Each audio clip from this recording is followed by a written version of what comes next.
my first concept was we're going to create a festival of amazing Jewish new work based in Yiddish, and we're going to commission this and we're going to move it around the world. And it'll go in LA, St. Petersburg, Paris, Melbourne, it'll move to all the great capitals. And in every place, there'll be a set of core things that are commissioned, that are amazing, that travel, and then each city will have its own thing. Like New York will have its own things that they produce in Yiddish. And I remember conceptualizing this very large scale thing that was going to cost millions of dollars.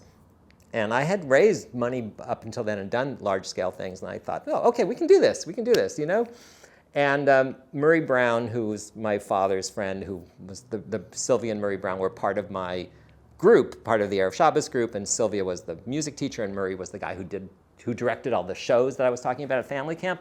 So Murray says, Aaron, we have the center. And we have this resource. Let's use it. I know you're thinking big, but let's just start with LA. Let's just start with the center. Let's do a festival. Just make it happen here. So I said, okay. I was like a reluctant compromise. Huh? I guess you're right. Yeah, we'll just start here. So we created a committee, and we brought together all the people involved with Yiddish in LA. So they hadn't spoken to each other in 50 years because basically these people had been divided ideologically for years, and it's like, oh, we're the workman circle. In my world, growing up in the shula, the workman circle was they were de rechte, they were the right wing. So we weren't going to talk to them, and we weren't let alone anyone else, who was part of mainstream society. We thought the workman circle was right wing. So we all sat down together, and I brought all these. I asked people who are the people I need to bring to the table because I didn't know the Yiddish world. So Lilka Meisner has to be there, Henry Sapoznik has to be there, Herschel Hartman has to be there. Then the people from our group Ethel, whatever. We kind of brought. It was kind of a United Nations thing. And I think it was,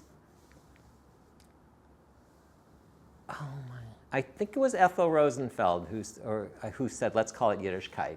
Trying to remember if it was Ethel or Sylvia Brown, who's the person who first came up with that, or even Herschel Hartman. I bet I have it in the notes.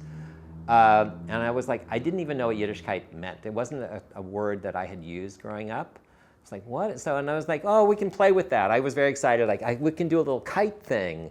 And actually, we'll take a little break and I'll get the early thing. But we actually started the first logo is with a kite.